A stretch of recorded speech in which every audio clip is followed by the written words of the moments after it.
hard and everything. So yeah, for sure. Maybe Sean. Yes. Okay, guys, we're going to get started. Crossing. It's so funny. Good afternoon. This is an entertainment deal-making panel, part of the music track. I'm going to introduce myself, and then we'll just do a brief round of introductions. Thanks, everyone, for coming. My name is Seth Schachner. I'm a digital business developer. My background's with Sony Music and a lot of other media and tech companies. Based in Miami, and I work with a lot of different companies in the Latin American and North American markets, putting partnerships together around the Americas, basically. So, how you guys doing? Kwasi Asari, CEO, Fighter Interactive. We are a cutting-edge media technology agency. Our clients include the U.S. federal government, Facebook, Monster Products, BitTorrent, on the technology side, and on the content side, media companies like Rock Nation, Bad Boy, Universal Music, and Sony Music. I was also the new media director at Bad Boy Entertainment from 2006 to 2009 or something like that. Previous to that, I worked at Cornerstone Promotion, publisher of the Fader magazine, and Sony Music in their digital marketing department. Hey, everybody. I'm Darren Wolf from Live Nation.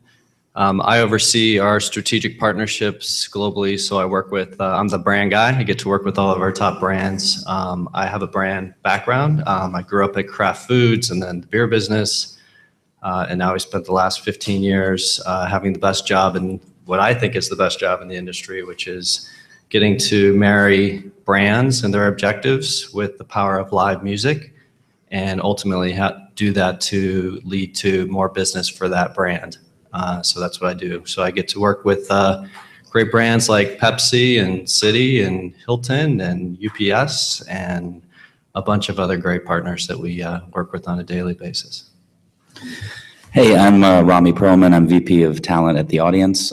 We have a network of celebrities, music artists, and platform influencers. So anybody who's on Vine or YouTube who have big social impact, we work with a lot of them, and we work with dozens of major brands and try to connect those brands to our network of influencers and do creative campaigns. So that can be amplifying a product or a film or an album, or it can be creating a live event and being able to amplify that event through having influencers be present and part of the narrative. And before that, I was at Disney, at a company called Digisend, and we were the social media arm for Disney and really created the entire network infrastructure for Disney from the ground up across all major platforms. So we did that for about 4 years and then started The Audience about 4 years ago.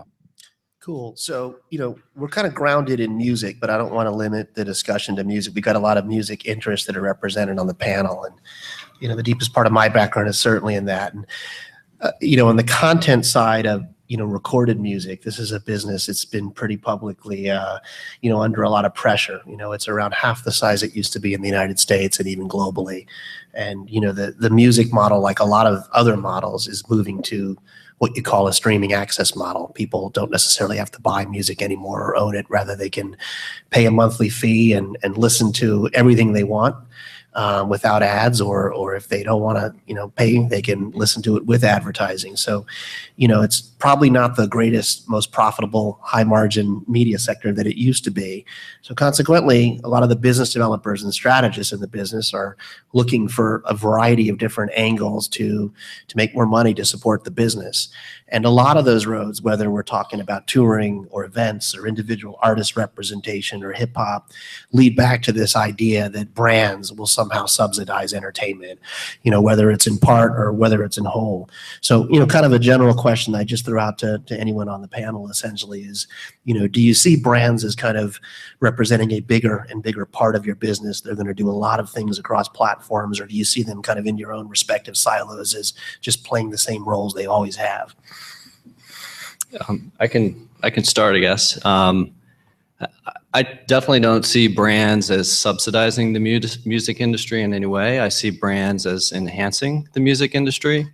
Anytime an artist or a property that has music at heart wants to work with a brand, you have to match that with a brand that has music at heart, and they're trying to accomplish the same thing. So there has to be an equal exchange of value, no doubt. Sometimes that's a check from the brand to the artist. Sometimes it's it's a platform for that artist to get their music out there or to win new fans. So I definitely don't view it as a subsidizing opportunity. I view it as a 1 + 1 = 3. I mean, Rami or Quasi? Yeah, I think the great thing about brands today is they're more and more progressive than they've ever been about subsidizing content, about getting involved early and earlier in the process. There's a lot of examples of kind of branded spaces like the Red Bull space in New York, where they're producing content constantly, hosting music events. And so I think the great part as somebody who's on the content side of the conversation from a brand perspective, it's great because there is more cash flow to support the arts. Now, obviously, you have to be careful with that because integrity can be called into question as far as the authenticity of the music and that kind of thing.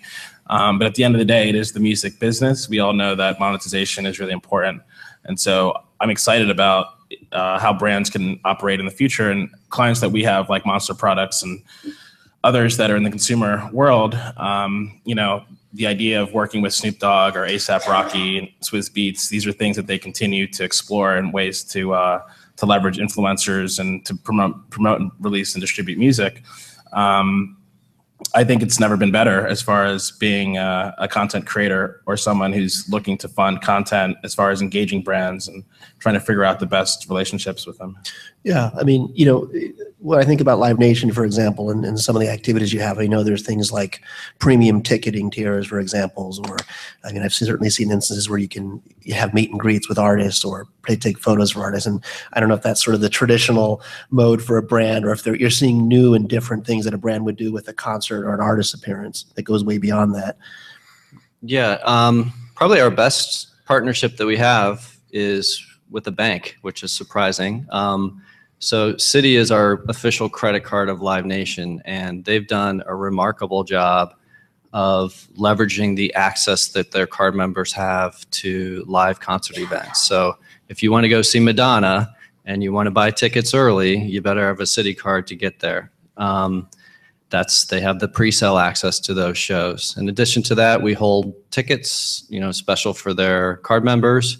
But more importantly, Citi is giving back in a tremendous way, not just to their card members, but also to the artists themselves. So they'll send out a weekly email blast to 15 million card members around the US. And anything that's on the artist agenda, they have an amazing commerce platform to reach out to people who have credit cards and are passionate about music. And that's kind of the baseline. So that's the basic of that deal. More importantly, they're looking to do things above and beyond just the access platform. We have done some really amazing, some of the best concerts I've ever been to in my life were exclusive Citi concerts. We did a show here with Coldplay at Sony Studios with 800 people on the round, exclusively to Citi card members. So if you can imagine getting that opportunity as a card member to get to go to that, it'd be kind of a once-in-a-lifetime experience. We did a show Super Bowl weekend in New York a year and a half ago with the Black Keys, and it was at a small venue called Roseland, which, God rest its soul, is no longer with us, but an amazing rock venue. And that show, as you can imagine, sold out in seconds. And so they continue to do great things for their card members, but they also do great things for the artist as well. And ultimately, that's the secret sauce. What's the solution that marries bands, brands, and fans? And if you're not satisfying the fan part of that equation, then ultimately nobody wins, because the fans are the most important part of that whole discussion. Cool. Rami, I don't want to put you on the spot, but I sense a lot of potential there, and even some disruptive potential with what you guys are doing. Yeah, I mean, it's a year and a half ago, we didn't have the department that we have now that kind of generates the bulk of our revenue at our company, which is, taking brands and integrating them with influencers. And what I think, the Citi example is an awesome one, because I think with brands, it goes both ways, right? You're enhancing the brand and developing an emotional connection with fans who might not have been connected to you because you're letting them see Coldplay in a very unique place.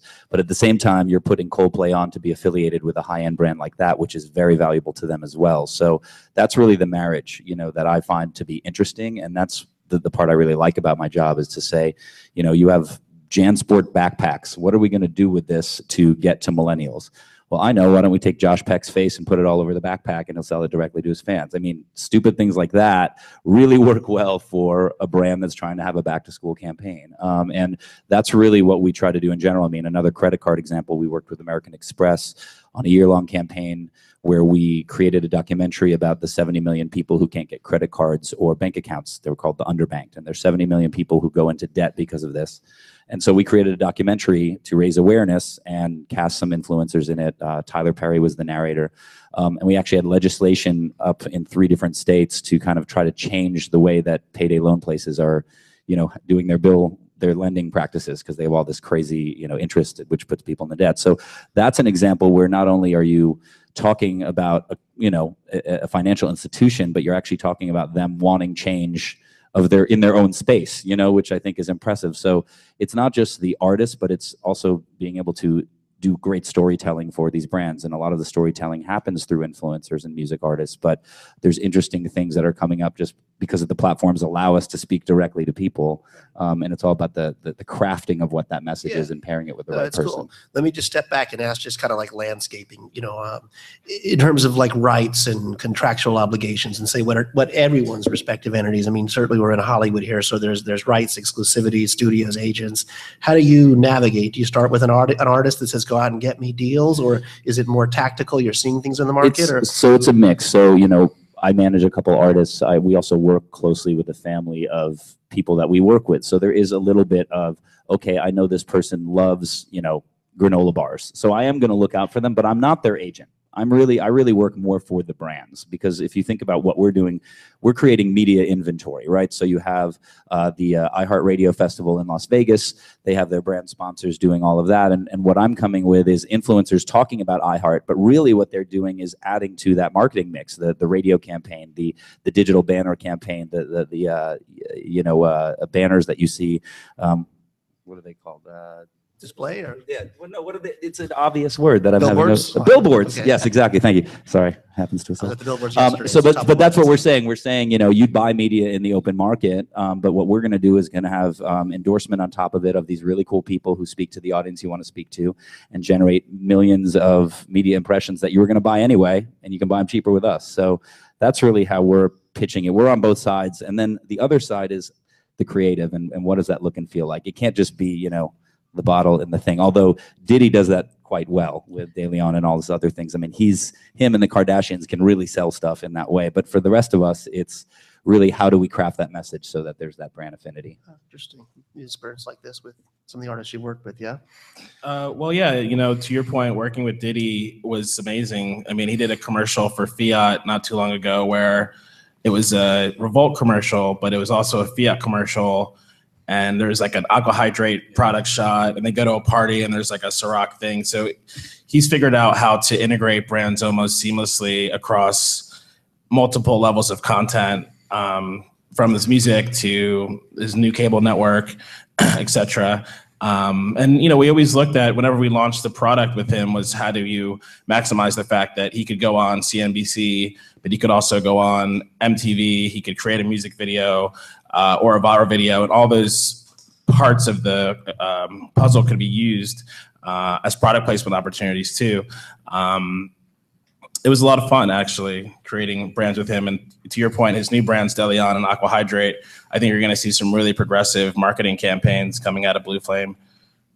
And De Leon's a great example of, they're already targeting specific Instagram girls. It's not all huge number girls, but they're all very unique, very stylish in their own way. And it's actually brilliantly done, because it's not just about sheer numbers, but it's matching the brand with the right people in a really effective way, I think. So do you need, kind of, just to go back, sorry to kind of hammer on this point, but content, for example, which was the basis for a lot of these businesses. I mean, do you need content rights, recorded music, performing rights, traditional stuff that comes out of the agencies or labels to make this stuff work? Or are you just really trading on artists, audience, and monetization of that and their fans? Give me a little sense of what you need to make this happen. I mean, on our end, our platform is social media. So it could be a YouTube video, a Snapchat, it could be, a Vine, whatever it is. We have to go by FTC, to disclose that these people are getting paid to do these promotions. So you can make it organic, and you can speak to, shout out to whoever, you know, the water company for making this experience happen. But the reality is most people aren't doing that. But for our company, because of the scale, we definitely pay attention to that. There's definitely legal. And then it's the same situations with brands in any other medium where, you know, you have to blur out the logos or use the music that you own. It's the same setup. The industry hasn't caught up to that yet. There's plenty of people breaking the rules, but we feel that it's when the hammer comes down, they're gonna bring it down. Live Nation has something with Yahoo, for example, that's a pretty cool content extension. Yeah. I mean, our Yahoo partnership, hopefully everybody has had a chance to check it out. But so we were getting a lot of interest from fans to, I can't go to the show, but how can you bring the show to me in a different way? And we worked with our friends at Yahoo, who has they have an amazing distribution outlet. And we launched just about a year ago today, kind of the first ever live music channel for 365 days a year. So there's not a day that doesn't go by that you can't go to Yahoo Live and find a live streamed concert. Fairly pioneering effort for both of us, and we kind of held our breaths, and it's been an amazing experience. They just announced, I think on Monday at the New Front, that we're going to continue with that partnership moving forward. Now we're going to also add festivals into that mix. You know, with streaming music, the rules are a little bit different. I'm not an expert in licensing by any stretch, but live is generally okay. So, you know, live, you're watching the concert performed live. If you want to go anywhere beyond 24 hours of streaming with video on demand, then you need the licensing rights to do that. But it's a great platform for the artist. It's a great platform for the labels to get their artists in front of a very large media audience, and it's been working out incredibly well. You know, I've got a question about that. I mean, what's traction been like on those streams? Because I feel like a lot of content is streamed, even Coachella, but I don't know how many people are actually like paying attention. Yeah, it's a great question, and one of the reasons why we did it is for years there's been brands and there's been properties and there's been artists streaming video and doing lots of live music streams, but there has never been kind of an open space in the marketplace has been a destination. I may know that a festival may be streaming their site, and that for that 2 or 3 day weekend, I know I can go watch that. But for the fan who wants to discover other artists or know what channel do I tune into to see the next stream, that was the whole intent. That's why we have a stream every single night. Whether you know who's performing tonight or not, if you go to that Yahoo Live, you're going to see a live concert experience. And it's ranged from Lady Gaga to Prince and Justin Timberlake and Kiss and Death Cab for Cutie next week. So some amazing artists that you can bring that show to fans' living rooms and to their phones. You can kind of have the concert come to life in that way. Cool. But the traction, you know, broad scope numbers, I can't share individual artist numbers with anybody, but think of it in the, you know, millions of views, call it, you know, 80+ million views across the channel. And we're about halfway through the first year of the channel. So. All right. And Live Nation's a pretty interestingly kind of complex organization. You have a lot of interest there, right? I know we talked about this maybe off stage, but artist management interest, Rock Nation is somewhat affiliated with it. There's a pretty awesome array of stuff. I mean, is that like entirely separate, or does some of those things kind of help your strategies generally, or? You're talking about the artist front? Yeah, I mean, so artist relationships, I would imagine, I know they're critical for your business, basically. Yeah. Well, we obviously play in the music space in a lot of different ways. We write more checks to artists than anybody else in the world. So if you want to perform live and tour around the world or tour in a certain market, then we're the promoter, hopefully, that you're going to work with to help maximize your revenue in the live space. You don't have to be a Live Nation artist to use that platform, obviously. We're the biggest live producer in the world. We do manage several amazing artists. So we've got an Artist Nation division where we are the business managers for those artists like Maroon 5 and Pharrell and some other really amazing artists. I can't remember exactly what your question was, well, but I guess how does that help? How does that help Yeah. what you're doing with brands? I mean, or if it doesn't, or if it's completely disconnected. But Gotta help. Pharrell is his own brand, and he's an amazing artist and an amazing business person, and he's got an amazing manager, and they can choose to do whatever is in the best interest of Pharrell's brand. Having said that, if I have an interest from one of my brand partners in working with Pharrell, it's very easy for me to pick up the phone and call the manager of Pharrell and explain what the opportunity is. And he may or may not like the opportunity, but the benefit to me is that I know who to call, and if I miss him, he'll call me back. I'm pretty sure he'll do that. Right. Cool. Anything to add? Would you guys like to talk or ask some questions? We don't have to do all the talking. Anyone? No? I think it's the lunch Yeah. hour. Okay. You have any thoughts on this? On management and artist relationships? Yeah, well, I've been working a lot with Pablo Dillon recently. He's Bob Dylan's grandson, young artist. He's about 19 years old at this point. And he's been super sensitive about any kind of brand affiliation, even when we've gone to gifting suites and we've sat with CEOs of major companies. He'll never get photographed with anything. And he's super, super, super sensitive to even the thought of, a brand engagement at this point in his career. And I think it's because he's pretty early on. He doesn't want to be pigeonholed as someone who's, thinking too much about the commercial side of his career. So it's kind of interesting to look at it from that perspective. Obviously, when you get to the level of a Pharrell or Puffy, you're trying to cash in on, your audience. But as a developing artist and as someone who's, trying to establish themselves, he's really looking at that and saying, I don't want to at all be associated with brands. And if anything, that'll hurt my ability maybe down the line to have those relationships. Yeah. Also, but that point kind of probably comes from where your upbringing is, your willingness to do that, how much you actually need money. Because like I see a lot of, our clients, both in music and just in kind of influencer celebrity, take deals because they need to pay their rent or pay for their family, which is actually pretty awesome that, there's become a marketplace for people to do that, both in music and outside, to actually literally make money with this thing just by being popular and being cool. But, I think I also think it depends on the artists themselves. I mean, I think definitely in the DJ community, which is kind of where I sit, brand affinity can actually be really great and can add values. Like, for example, Sonos, I think, does a really good job of supporting artists. They're not cutting checks, but they make a great product. They're a very cool product. They create great experiences, kind of like how City gives you great experiences in that way. So I think they can be very helpful in terms of if you're an upcoming DJ and Sonos is, sponsoring your showcase or whatever it is, there's meaning there. And so I think when I put my manager hat on, I look for the types of brands with my new artists where I can have that early connection where that brand can grow with that artist and there can be value, but value doesn't always have to be necessarily a check. And I think that's the people who are going to really have careers in the kind of influencer space and have kind of blips are going to be the people, like you were saying, like Pablo saying, hey, I'm not going to affiliate with this because I see the longer vision. And I think that's what a career is built on.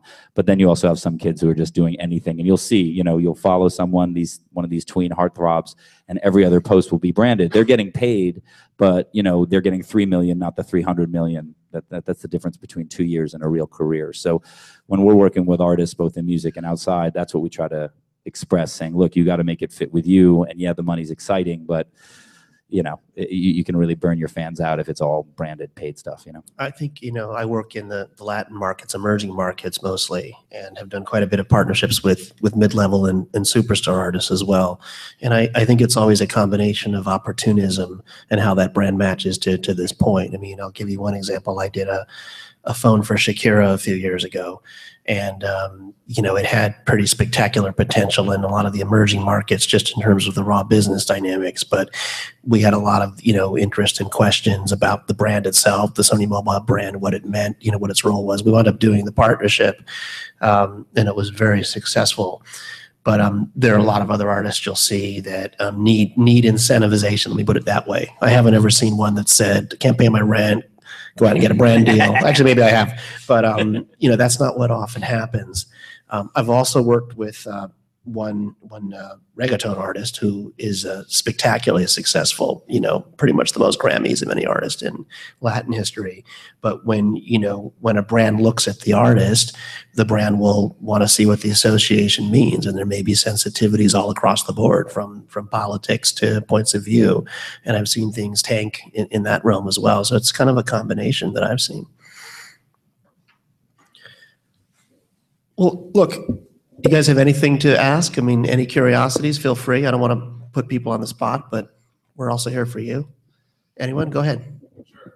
I'm very new to the whole music industry because that's not really necessarily what I do, but I am curious about, I would assume that the zenith of revenue for artists was in the 90s, or before digital streaming and piracy came along, I would assume. Where are you guys as far as revenue from that sample or whatever the zenith was to now? I could, Please. for most artists, they make their money performing live.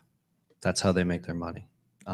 With the way the music industry has evolved, I believe probably back in the day, they were making quite a bit of money through recorded music.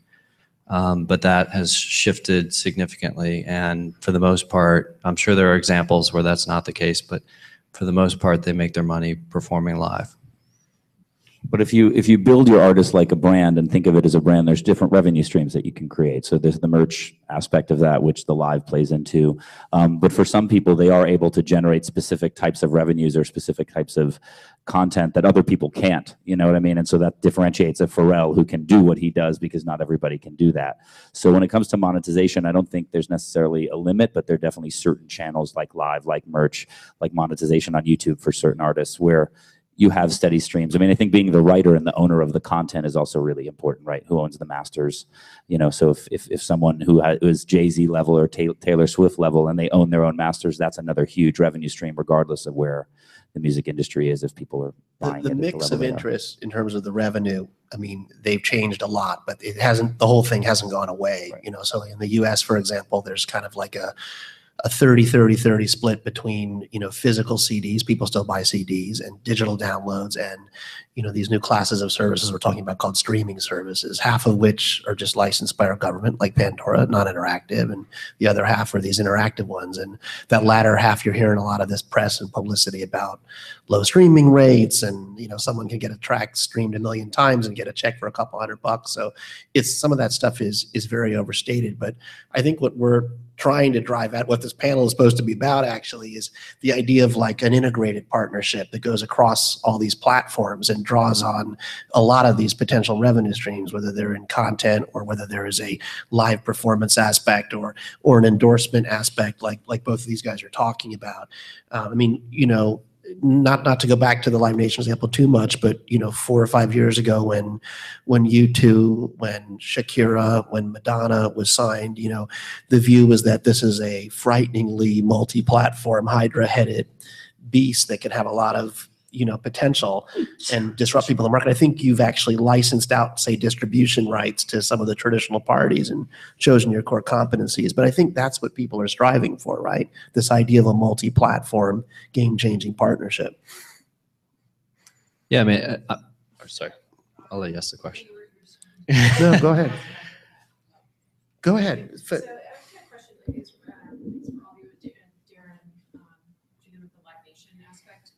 Are you finding that in actually creating these partnerships and sponsorships, is it like conversations within Live Nation to try to identify, beyond like whatever 360 artists you might have on your roster, like to try and find opportunities to work with other artists and brands, or are they approaching you? What's kind of the trend that's going on? It's a great question. In terms of the brands that we develop partnerships from across the board. Some brands come to us. Many times we go to them. We just moved our partnership over to Pepsi this year, and that conversation started with me and somebody from Pepsi and backstage at Coldplay. So that's as crazy as this business can get, and we found some common ground and some liked interest where they could benefit from a partnership and we could benefit from the partnership. In terms of working with artists, I wear the hat of the brand. So every day I wake up and say, what's important to Pepsi? What's important to Hilton? What's important to Citi? And if they have an artist, if they want to do something with an artist, my perspective is always, what's the best artist for that brand? And I don't start with who's in the Live Nation roster to go do first, because I want to try to get Pharrell more money. I go to who the best artist is for that brand. So because we work with so many different artists, whether we manage them or not, it's a nice, starting place for us to start from. And brands can make mistakes too. They oftentimes are so enamored with one or two artists, and they have to have that artist. And that's a big mistake. You really should start with what's your objective first, and then let's talk about what the variety of artists you could work with that would meet those objectives. And one artist might be, you might like them a little bit more, but that might not be the best solution for your brand and what you're trying to accomplish. Go ahead. Can you speak a little bit to how, I'm on the film side, but can you speak a little bit about how this branding crosses over into, into film and, online, episodes and online content? Yeah, there's a company called Cinematique that I joined their advisory board about 1.5 years ago, and they've created a touchable video platform so that, say we have a product placement and any kind of video content, a film, a commercial, or whatever, you could actually touch on the items that are being shown in the video and do a transaction without ever leaving, whatever piece of content you're viewing. And I think solutions like that are what's going to enable a lot more revenue to be generated, more mobile conversions to happen. And if it's long form, short form, or commercial content, touchable video and things like that enable e-commerce are going to kind of push this to the next level in a lot of ways.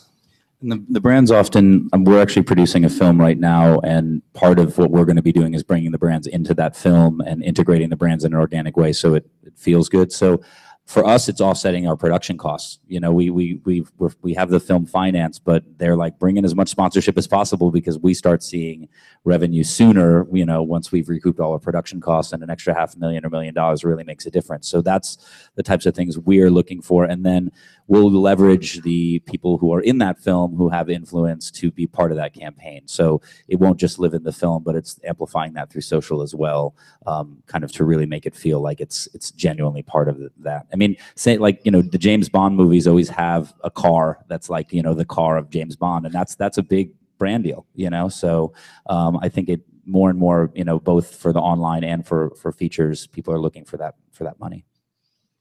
Actually, to your point, I think I can't remember which Bond movie it was, but one of the movies in that series was the first film to be fully funded actually through brand integrations. So they were in the black before they even released the film. That's crazy. Cool. In the rear. I'm sorry, just going to add just one thing in film. So one of the other things that we announced last November from Live Nation is a partnership with Vice. We're expert in the music space. We're not expert in storytelling and amazing film creation and original content. Vice is at the epicenter of that, particularly for millennials. And we haven't rolled it out yet. You're about to see it in a few weeks, but that was our whole intent. Music fans are passionate about their artists and music that they love. You can imagine the storytelling that we can create with Vice around artists, around tours, around fans, around festivals. It's just endless what we can create, and hopefully put together amazing, beautiful films that the audience loves to see. Hi. All right. So you sort of just touched on it a little, but I hear all of these discussions year after year about what you're doing in content and managing. I never hear the word, and the writer comes into the mix at this point.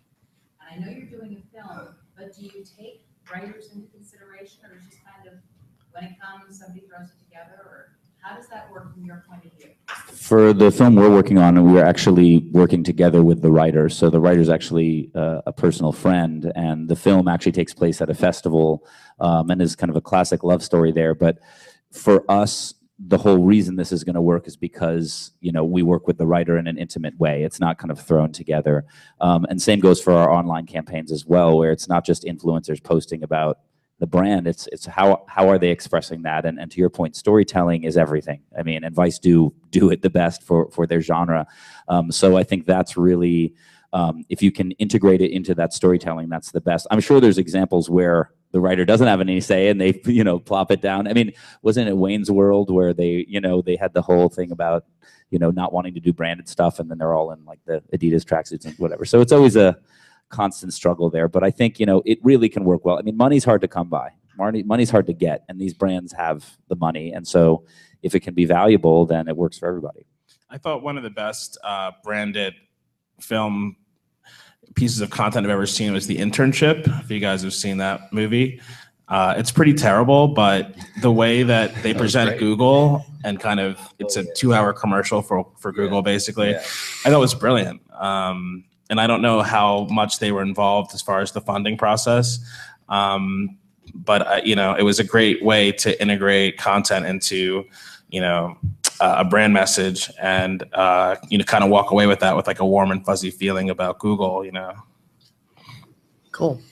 Anyone else, please? I have like kind of a comment and then a question. It's exciting and inspiring to see how the music industry has evolved and how the fans have evolved with relation to brands participating. They come from a history of Lollapalooza in the 90s, and then I worked with Visionaries, and lots of people, before I put my career in hiatus, to have kids and start school for special needs and things like that. So it's super exciting to see how open everything is and how much things are changing. But do you see in the future any of those partnerships doing a relationship between the artist and a brand, but then funneling some of that into cause marketing or a cause, for example, just to flow back to something like Miller Repa, and I'm sure you guys.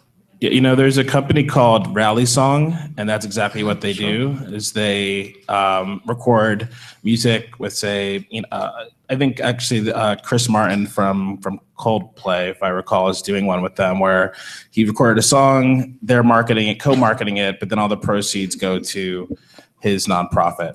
And if you want, I can put you in touch with them, actually. They're a Venice-based startup. They're an interesting company, a platform for it. But I think I'll tell you that in the largest integrated content and marketing partnerships I've done in the Americas, they've always had a cause-related component. And that component usually comes out of the artist community. I did a phone with Ricky Martin, the partnership I mentioned with Shakira. Both of them had individual foundations in their respective territories. And I can't tell you it was the first thing that put the deals together, but you know, I think probably the larger point was that when a brand is in the process of engaging a major artist, you know, they want to try and find that fit. I mean, Darren mentioned it earlier, basically, and trying to understand what motivates them, what drives them. And yeah, I mean, on some tactical level, having some portion of the marketing be allocated to the foundation can be a part of it. So, I mean, I think it should become more a part of things as like this economy continues to fragment and you see all sorts of different interests trying to put these partnerships together. It's a great question. Yeah, and I've done a bit of work with the White House and the United Nations over the last few years, and pretty much every campaign that I've been involved in was tied to a celebrity of some kind. There was a campaign called It's On Us that was launched out of the White House earlier this year, and you saw Common and Questlove and Kerry Washington who were involved.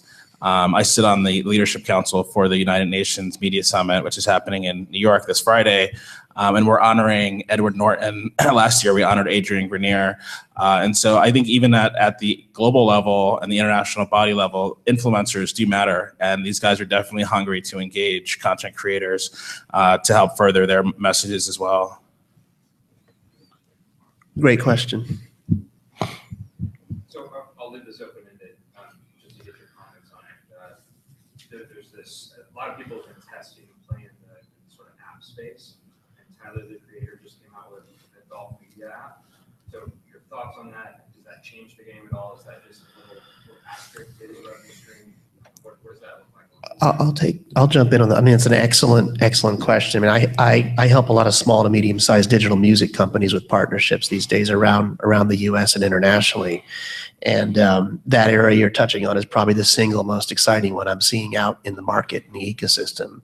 And, it's essentially the digital extension of an artist and an artist community, and whether it sits with a network like the audience or others. But I think there are a number of app initiatives out globally that are trying in some way to engage artists and build businesses around them. I think the best ones that I'm seeing tend to look at the kind of traditional economy of music and where the rights sit and navigate around it, meaning they'll deliver things like performance advertising or revenue that comes from models that you've seen in the gaming business, or look at markets like radio where artists traditionally have not seen royalties from radio play, and find ways in their apps and their business models to bring that to the table to engage the artists or the labels. And I think that's a huge area that could be quite disruptive, actually, because it doesn't involve the licensing of recorded music or, a concert production with lots of risks. So you guys want to add to that, but I think that's a great area. Yeah, I mean, I spend most of my time working with early stage tech companies who want to leverage influencers. Artist-specific apps, I think, are always been really difficult because the engagement issue. It's like when you're releasing an album, that first week, sure, people want to see content from you, but after that, you have to have other pieces of content. And I haven't seen this Tyler, the Creator app, but I assume that it's not necessarily about his music. It's about more of a lifestyle play. And I think that's what you kind of have to do. You have to flip it and not just focus on releasing and selling music. You have to create a reason for people to check in your app every day or every few days. And if it's a lifestyle play, it's a much more viable thing, I think, than just straight content. Anything else? I'll just add to that. I mean, very different. Not going to answer your question about an artist app, but obviously we have Ticketmaster and Live Nation apps, and that was all about giving the fan the mobility to find, discover, purchase their ticket in any place they want to. Back in my day, I would stand in line at the mall at the Ticketmaster booth and wait to buy my ticket at Saturday at 10 a.m. And now I can be at my son's baseball game and open up the app and buy the ticket, and hopefully and know that you're going to have a secure ticket. And if I can't make the show, give an environment for me to use my app to actually give you my ticket or sell you my ticket in a very hopefully seamless way. So that from a business standpoint, obviously apps are incredibly powerful for us. Okay. One last time, going. All right. Thank you everyone for your time. Enjoyed it. Thanks, Seth.